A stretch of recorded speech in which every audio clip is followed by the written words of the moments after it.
आप योम शहदाए पुलिस है, आप देखें 2010 में 4 अगस्त को आईजी पुलिस थे केपीके के, यानी सफ़वत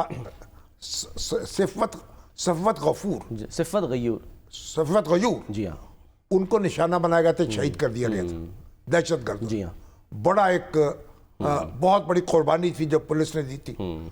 और उसके बाद फिर जो आईजी आए पुलिस के, नासिर दुर्रानी, अल्लाह को प्यारे हो गया, उन्होंने फिर ये ऐलान किया बाद में कि इस साल हम यौम शोहदा मनाया करेंगे पुलिस। ठीक है।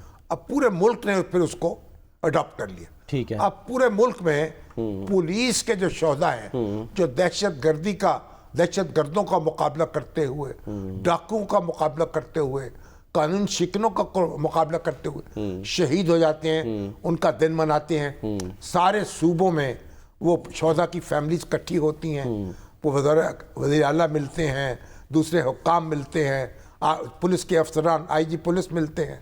तो आज लाहौर में भी बड़ा इज्तिमा हुआ, वहाँ आईजी पुलिस जो हमारे उस्मान साहब, कैप्टन उस्मान मौजूद थे, और केपीके में अमीन गंडापुर थे, और इसी तरह से वहाँ बलूचिस्तान में भी और सिंध में भी। और अभी एक तो ये हुआ कि जो शहीद हो गए पुलिस वाले, उनको 60 साल की उम्र तक पूरी तनख्वाह अदा की जाती है। ठीक है।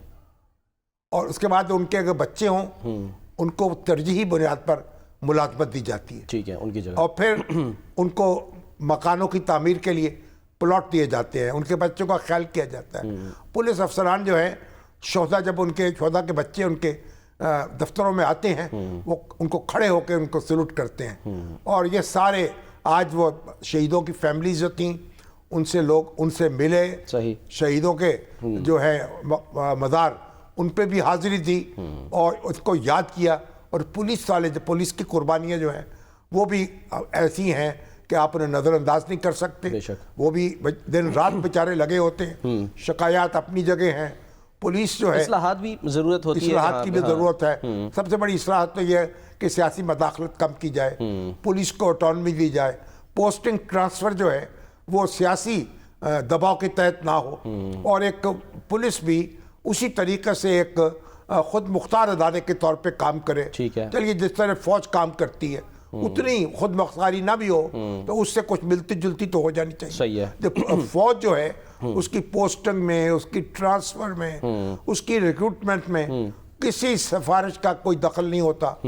कोई सियासतदान, कोई हुक्मरान उसमें दखल नहीं दे सकता, और अपना मेरिट जो है उसको बरकरार रखा है हमारी फौज ने। ठीक है। और इसी तरह से अगर पुलिस जो है उसमें भी इस मेरिट की हिफाजत की जाए, तो हम बहुत आगे बढ़ सकते हैं, और अमन व अमान के मसाइल जो है उनको ज़्यादा बेहतर तरीके से हल कर सकते हैं। सर, तो ये भी हम शोहदा को याद करने का, खराज तहसीन पेश करने का एक तरीका ये है कि हम पुलिस की इस्लाह करें, पुलिस को सियासी दबाव से निकालें, और हुकूमतों को कहें कि वो अपना काम करें, इंतज़ामी काम करें, और पुलिस को अपना काम करने दें, अमन व अमान बहाल करने दें। ठीक है। पुलिस वाला कहीं का भी हो सर, काबिल एहतराम है, यानी ये नहीं है कि जी अगर भी एहतराम। हाँ, देखिए, वो भी दिन रात एक करते हैं। आप ईद के मौके पर वो आपकी ईद मना रहे होते हैं अपने बच्चों के साथ, वो ड्यूटी दे रहे होते हैं, दिन रात खड़े हैं। उनकी ड्यूटी के बाद का तो औकात मुकर्रर नहीं है। बिल्कुल, 12-12 घंटे खड़े होते हैं, 12-12 घंटे भूखे प्यासे खड़े होते हैं, और ड्यूटी दे रहे होते हैं। सही। उनकी तरफ तवज्जो करना, ठीक है, उनका ऐसे ही ख्याल रखना जैसे फौज जो है अपने जवानों का और अपने अफसरों का रखती है, बिल्कुल उसी तरह आप भी रखें। और फिर रेंजर्स जो है, रेंजर्स बार बार उनके लोग मुझसे रब्ता करते हैं, जो उसके सिविलियन मुलाजमीन है, उनकी तरफ भी तवज्जो करें।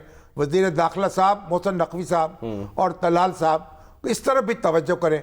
वो भी आपको पुकार रहे हैं और फरियाद कर रहे हैं। सर, मैं उनकी फरियाद भी सुनें। बिल्कुल, मैं सवाल इसलिए भी कर रहा हूँ सर कि ज़ाहिर है जब भी कभी कोई एहतजाज होता है, जलसा, रैली, इस तरह की सूरत हाल जो सियासी ज़ाहिर एक सूरत इख्तियार कर लेती है, तो उसमें फ्रंट लाइन पे पुलिस ही मौजूद होती है।